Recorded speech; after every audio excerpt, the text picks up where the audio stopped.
Dimitri Pavlenko. 8h45, depuis quelques jours, les affaires pleuvent sur la gauche. Alors après la gifle de Quatennens chez la France Insoumise, Julien Bayou lui s'est mis en réserve de ses fonctions de secrétaire national des écologistes le temps d'une enquête interne de son parti sur des accusations portées par son ex-compagne. Mediapart révèle aussi des accusations portées de l'existence d'un signalement auprès de la cellule de la France Insoumise sur le député Thomas Porte, qui fut porte-parole de Sandrine Rousseau pendant la primaire écologiste. Voilà, embarras à gauche, après aussi les cas Bouaf, Coquerel, etc. Alors, dans des partis où l'on tient des discours féministes avancés. Bonjour Mathieu Bock-Côté. Bonjour. Vous êtes sociologue, vous êtes essayiste. Je vous souhaite bonne fête, c'est la Saint-Mathieu aujourd'hui. Merci. Vous le saviez ? Bien sûr. Voilà. Louis Osalter, je pensais jamais. Louis Osalter est avec nous aussi. Bonjour Louis. Bonjour Dimitri. De Marianne, on va parler de Maastricht aussi également. Marianne Maastricht, le piège de Maastricht qui est à la une de Marianne cette semaine. C'est en kiosque jusqu'à ce soir. Donc dépêchez-vous d'aller l'acheter. Vite. 18 pages très intéressantes, notamment on revit les événements de 92. Il y a plein de choses que j'avais oubliées en relisant le papier. Mais d'abord, cette affaire à gauche, quand l'intime devient de la politique, en fait l'intime a toujours été de la politique à gauche, mais là ça devient central. Il y a cette jolie phrase de Caroline Fourest qui est en une de l'opinion ce matin: de la morale que l'on proclame dépend une forme d'exigence personnelle. Bon, le populaire dirait fais ce que je dis mais pas ce que je fais. C'est un peu la leçon à retenir de ces affaires à la NUPES. Mathieu Bock-Côté. Oui, ce qui est fascinant en fait, c'est que ce sont les discours tenus en public et ensuite ce qui est révélé ensuite d'une manière ou de l'autre, avec ce point d'interrogation qui est pourtant nécessaire. Qu'est-ce qui est révélé exactement? Alors pour Adrien Quatennens, c'est assez clair en tant que tel, une forme d'ailleurs d'autoconfession publique dans l'espoir de cadrer le récit à son avantage. Donc c'est toujours la même chose à gauche. Rappelez-vous avec Éric Coquerel il y a quelques mois. Donc il plaide de soi. En fait, d'abord et avant tout, il explique pourquoi on a raison d'avoir ce logiciel aujourd'hui qui dit le privé est politique, qu'il faut étendre sans cesse la définition des violences sexuelles et sexistes, pour reprendre le vocabulaire. Ensuite, il explique pourquoi ça ne s'applique pas à lui. On se rappelle de Coquerel. Et à la fin, il reconduit son adhésion à l'idéologie dominante. Dans le cas de Quatennens, c'est plus compliqué. Il dit oui, je suis coupable de ce qu'on me reproche, mais je cherche à proposer un récit, un contexte qui me déculpabilise quand même un peu. Dans le cas de Bayou, c'est plus compliqué, si je peux me permettre, parce que ce qu'on sait pour l'instant, c'est le rapport de la camarade Rousseau, qui nous dit, Sandrine Rousseau, fondamentalement, il a fait des actions de nature à briser la santé morale d'une femme. Mais qu'est-ce que ça veut dire, ça? Ça rentre pas dans la même catégorie qu'une gifle, qu'une baffe ou tout ça. S'il s'agit d'une rupture qui s'est mal passée, mais où il n'y a pas de violence, où il n'y a rien de tout ça. Mais depuis quand une rupture qui se passe mal doit se retrouver devant la commission des affaires internes d'un parti politique? Depuis quand une rupture qui se passe mal doit se retrouver devant les médias? Tant qu'on n'en sait pas davantage, il y a quelque chose qui relève de l'exhibitionnisme et du voyeurisme et de l'esprit policier. Vous avez raison. Alors, il y a quelle est la frontière de la violence, en tout cas celle qui doit être traduite en justice. Il y a aussi à qui revient la charge d'examiner ces dossiers. Est-ce que ce sont des commissions internes au parti? Est-ce que c'est la justice? Il y a cette question que Clémentine Autain se pose à haute voix hier en conférence de presse. Elle dit peut-être faudrait-il externaliser les cellules des partis. Je croyais que ces cellules avaient été créées parce qu'on trouvait que la justice en matière de violence sexuelle ne fonctionnait pas. Et on renvoyait ça à l'affaire PPDA, etc., Louis Osalter. Typiquement, la cellule qui concerne la France Insoumise, il avait été question au début de l'externaliser et finalement, ça n'a pas été le cas. Et on voit d'ailleurs les traitements à géométrie variable des affaires dans ce parti selon la proximité de la personne concernée avec Jean-Luc Mélenchon, pour être clair, en tout cas avec l'état-major, le noyau dur de Jean-Luc Mélenchon. Il y a deux phénomènes différents. Je pense que dans l'affaire Quatennens, le phénomène flagrant, c'est l'effet citadelle assiégée d'un parti qui fonctionne en fait un petit peu comme un soviet.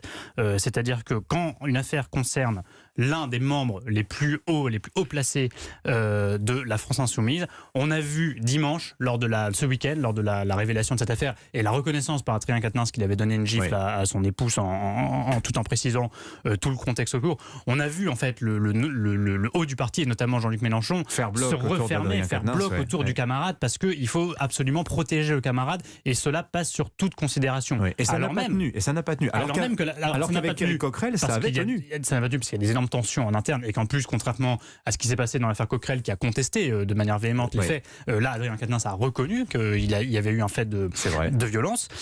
Et malgré ça, donc on voit ce premier réflexe qui est de se recroqueviller, d'organiser un peu le récit où il y a un eux contre nous, nous, et donc d'expliquer, comme le premier tweet de Mélenchon le faisait, que c'est d'abord de la faute des policiers, des médias, du système, et qu'il y aurait un complot extérieur finalement pour déstabiliser le parti en tant que tel et la cause.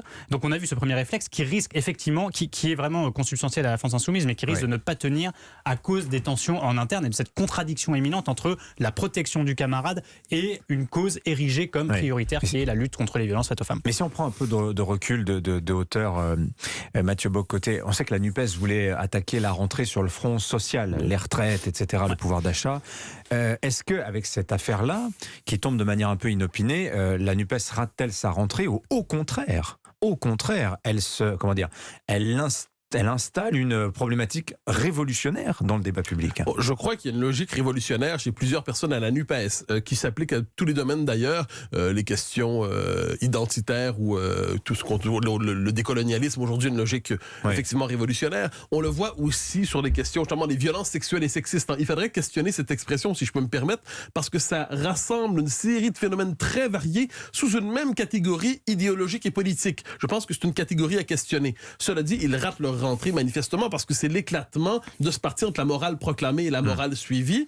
Et c'est aussi une tension, on le voit, entre Jean-Luc Mélenchon qui a le réflexe sicilien, c'est-à-dire je défends le clan, je défends le gang. Et de l'autre côté, ceux qui nous disent c'est l'heure du procès, qui faut-il reconnaître comme le véritable leader de cette gauche? Il y a un côté implosion devant nous qui est assez fascinant à regarder et qui est assez triste en quelque sorte parce que ça accélère la décomposition idéologique d'un courant qui pourrait probablement dire autre chose dans la vie publique que cette espèce de procès à répétition. Alors, dans l'actualité également, enfin c'est plutôt un souvenir, un anniversaire. C'est à la une de Marianne cette semaine, il y a 30 ans, le piège de Maastricht, titrez-vous. Alors, il y a évidemment un parti pris souverainiste, mais bon, c'est la touche Marianne, dirons-nous. Louis aux Alters, 30 ans, il y a 30 ans, que faisiez-vous? Pour qui avez-vous voté? Pour ceux qui avaient leur carte d'électeur à l'époque.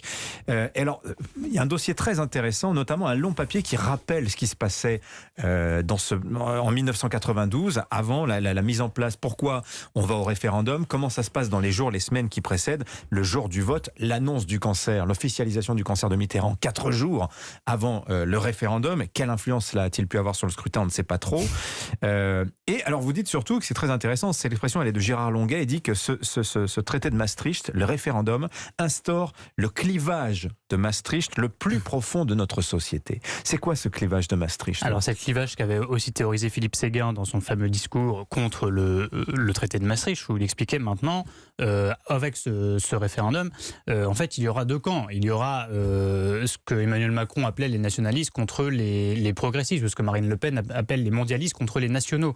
Et on a vu ce clivage s'installer effectivement de manière très claire depuis la présidentielle de 2017, depuis que les finales de l'élection présidentielle par 2 fois, cette finale a opposé Emmanuel Macron à Marine Le Pen. Mais c'est 25 ans après Maastricht. Voilà, alors c'est ça. En fait, ce qui est intéressant, c'est le phénomène dans la longueur. C'est-à-dire que Maastricht est le début de l'installation de ce clivage-là. Et il y a une autre chose que disait Philippe Séguin dans son discours devant l'Assemblée nationale, c'est qu'il mettait en garde. Il disait attention, si vous oubliez l'existence du sentiment national, vous allez exciter les nationalistes, c'est-à-dire et les extrémistes. Donc c'est-à-dire qu'il disait, avec ce traité qui, en organisant plus de supranationalité, en organisant des transferts de souveraineté massifs à un échelon européen peu démocratique, eh bien vous allez susciter une réaction des nations qui ne voudront pas mourir.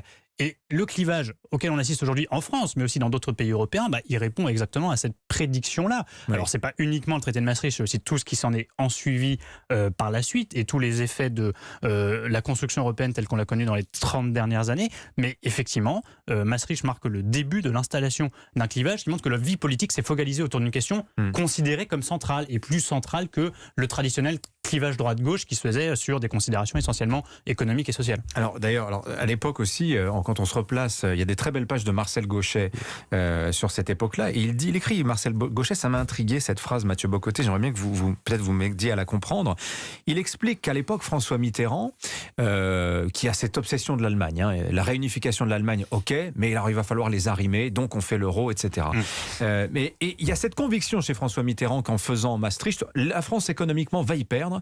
Oui, mais c'est pas grave parce que nous prendrons le leadership politique de cette Europe qui sortira de Maastricht. Véritablement, vous pensez ça, Mathieu? Ben non, certainement pas moi. Mais il y a cette conviction, mais Marcel Gauchet a raison de prêter cette pensée à François Mitterrand, qui avait cette conviction que l'Allemagne était dangereuse et qu'il fallait la placer sous souveraineté supérieure. Et cette souveraineté supérieure était portée par la seule nation croyant vraiment à l'Europe politique, c'était la France. Donc ça, c'est le raisonnement de François Mitterrand. Il y a aussi là-dedans, il ne faut pas l'oublier, une forme de transfert de sacré à l'intérieur même de l'imaginaire de la gauche. Donc à défaut d'avoir accompli le socialisme, la conviction qui permettait de se reporter vers un grand projet, laisser un héritage grandiose, pour François Mitterrand. On a raté le socialisme, on réussira va réussir l'Europe. Or, le fait est que ce qui s'est construit, c'est, je ne sais pas si c'est une Europe politique, mais c'est une forme d'empire supranational qui non seulement ne constitue pas une souveraineté européenne, mais plus encore cherche à mater les souverainetés nationales lorsque chaque nation, qu'il s'agisse de la France, de l'Italie, de la Pologne, chacun selon ses valeurs, cherche à préserver quand même son modèle national, quel qu'il soit.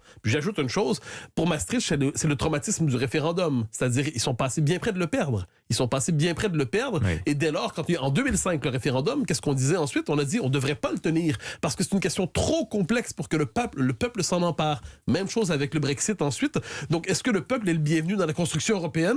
Pour plusieurs partisans de Maastricht, ils se sont dit, plus jamais ça, on ne confiera plus au peuple la possibilité de faire dérailler l'histoire. Alors ça, c'est un point de vue qu'on qualifierait d'eurosceptique, Mathieu, mais vous l'assumez pleinement, ça je vous sais. J'aurais voté non. Mais il y a aussi quelque chose qui m'a un peu troublé dans ce que vous racontez dans Marianne, Louis Alter. Vous dites, finalement, Philippe Séguin, après avoir perdu en 92, je rappelle la victoire du oui à 51,04%, il est satisfait d'avoir perdu Philippe Séguin. Philippe Séguin a beaucoup perdu dans sa vie politique.